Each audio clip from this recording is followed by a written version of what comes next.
Aujourd'hui, on va parler d'un accessoire pour chambre photographique, le dos Lomograph-Lock. Nous verrons ensemble comment il fonctionne, quels sont ses éventuels défauts et surtout quelle utilisation vous pourriez en faire dans votre propre pratique de la photo à la chambre. Le dos Lomograph-Lock a été commercialisé par Lomographie à partir d'avril 2021 et il permet d'utiliser des films instantanés Fuji Instax-Wide directement dans une chambre photo qui dispose d'un système Graph-Lock, d'où son nom. Avant de parler du dos à proprement parler, vous ne savez peut-être pas ce que c'est que le Graph-Lock. Ce système a été mis au point par Graflex à la fin des années 40 et est largement utilisé sur plusieurs modèles de chambre. Il est reconnaissable grâce à deux lamelles métalliques qui viennent s'insérer dans les rainures et immobiliser le dos qu'on décide de fixer à sa chambre. Pour ce qui est du contenu de la boîte, j'en ai fait un unboxing que j'ai publié sur Instagram, donc n'hésitez pas à aller me suivre si ça vous intéresse. Mais en substance, on peut retrouver deux éléments principaux. Le premier, c'est une pièce en plastique qu'on détaillera juste après. Et le deuxième, bien sûr, c'est le dos Lomograph-Lock à proprement parler. Il vous faudra d'ailleurs 4 piles AA qui ne sont pas fournies, mais qui sont nécessaires pour faire fonctionner le Graph-Lock, puisque l'extraction du film se fait de manière automatique. Maintenant que je vous ai parlé de la théorie, passons à la pratique. Comment faire concrètement une photo avec le Graph-Lock. Donc là je vais vous montrer très concrètement comment on fait une photo avec le dos Graph-Lock.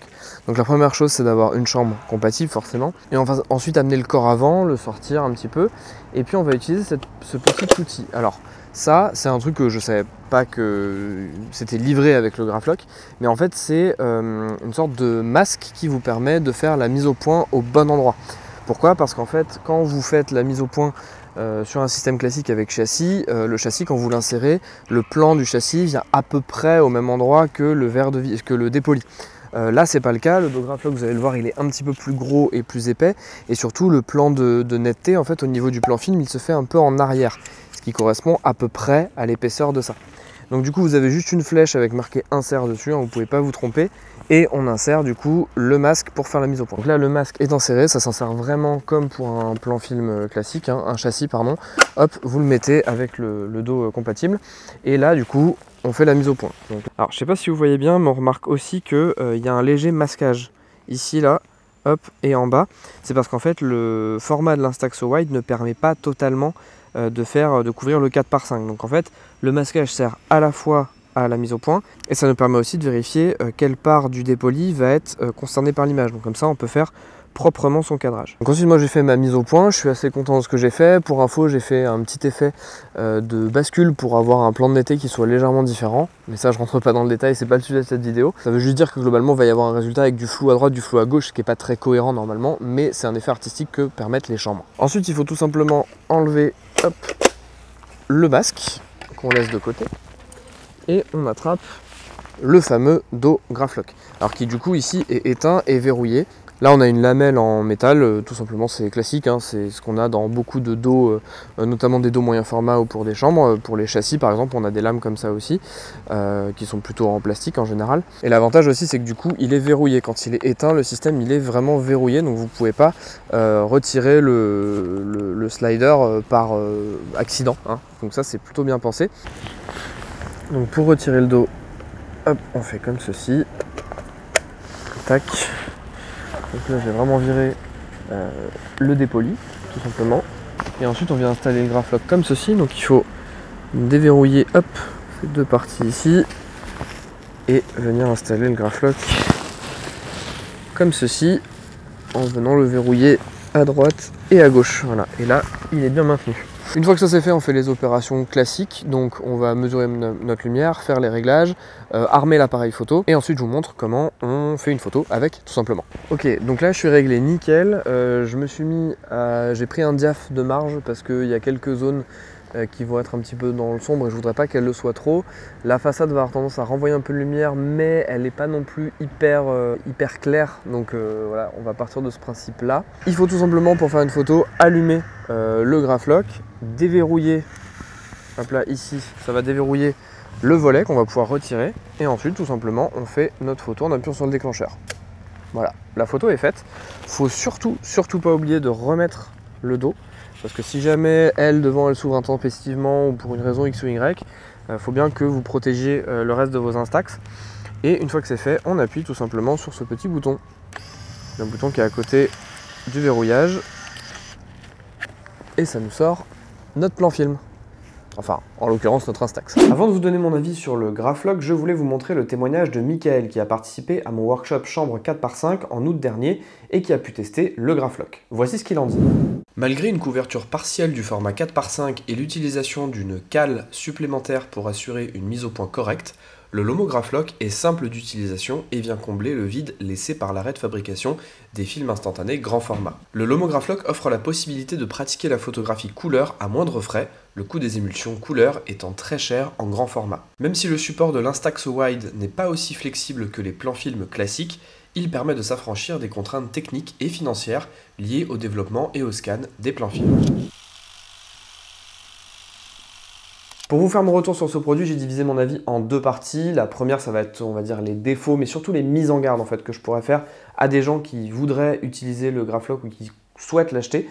Il y a quelques petites choses à savoir. Et comme ça, on terminera par les points les plus positifs et je vous présenterai un petit peu la manière dont moi j'utilise ce Graflok et ça pourra peut-être vous inspirer pour vous, votre propre pratique de la chambre photo avec des films instantanés. Une des premières choses que j'ai remarqué quand j'ai commencé à utiliser le Graflok, c'est que quand j'éjectais le film, eh bien en fait, il avait tendance à sortir en biais. Et sur mon modèle de chambre, la Pacemaker Crown Graphic, que je vous ai déjà présenté longuement sur cette chaîne dans une autre vidéo, eh bien en fait, ça avait tendance à taper contre un des viseurs qui était situé sur le dessus de ma chambre et potentiellement à tordre le film. Alors en réalité, même quand le film sortait et tapait un petit peu et se tordait, il revenait à sa position normale et j'ai pas constaté de dégradation sur le film. Du coup, j'ai simplement pris l'habitude de mettre ma main ou juste un doigt comme ça pour guider en fait le film quand il sort, comme ça il ne se cogne pas et ça me permet de maintenir le film totalement plat.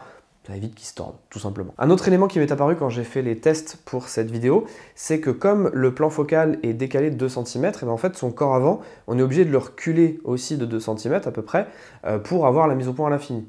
Problème, c'est que quand je fais ça, en fait, je ne peux pas activer proprement, on va dire sans tout péter, la bascule de ma chambre pacemaker. Et donc je ne peux pas faire de bascule avant. Je peux faire des bascules latérales, ça c'est pas un problème. Je peux faire des décentrements, il n'y a aucun souci. Du coup c'est le seul mouvement, la bascule avant, que je ne peux pas faire avec ma propre chambre. Maintenant, voilà, si vous avez un modèle différent, peut-être que vous pourrez, il y a de fortes chances que vous puissiez d'ailleurs. Mais si jamais vous avez le même modèle que moi ou un modèle équivalent, et bien peut-être que certains mouvements vous seront plus difficiles avec le Graflok. Et si vous aimez beaucoup les mouvements, c'est peut-être quelque chose à prendre en compte. Autre chose qui cette fois-ci va concerner tous les modèles de chambre parce que ça n'est pas spécifique à un modèle en particulier. Et ben en fait c'est que vous allez quand même avoir pas mal de choses dans les mains en même temps. Vous allez avoir le masque en plastique, vous allez avoir le dos Graflok, vous allez aussi avoir le dépoli à enlever avec votre capot pour pouvoir mettre le Graflok. Bref, vous allez vite vous retrouver avec 3 voire 4 trucs dans les mains quand vous allez faire votre photo. Donc soit vous êtes dans un environnement où vous pouvez poser des choses à côté et auquel cas ça pose pas de problème, mais par contre si vous êtes plutôt nomade, mobile, voilà, vous shootez dans la rue et vous n'avez pas forcément d'endroit où poser vos affaires, et ben prévoyez des vêtements avec des poches larges parce que les éléments et les accessoires sont quand même assez volumineux, donc prévoyez quand même des grandes poches si jamais vous décidez d'aller faire un shoot dans la rue par exemple. Et enfin, dernière précaution mais qui est uniquement liée au film Fuji Instax, c'est pas du tout lié à la chambre, c'est que c'est des films qui sont pas faciles à exposer. J'en avais parlé dans une vidéo sur la chaîne l'année dernière à peu près pour comment bien exposer vos plans films, mais je vous redonne quelques conseils comme ça en synthèse. Privilégiez tout d'abord une lumière assez uniforme sur vos sujets. Les zones plus sombres et les zones plus claires de votre image vont être accentuées sur le film Instax, donc au moins vous avez de contraste au début sur votre scène, au mieux c'est. Donc si vous rajoutez une lumière qui est assez forte, assez contrastée, là vous risquez d'avoir assez peu de détails dans les hautes et les basses lumières. Et pensez également que les changements colorimétriques vont être assez importants si vous surexposez ou sous-exposez votre image,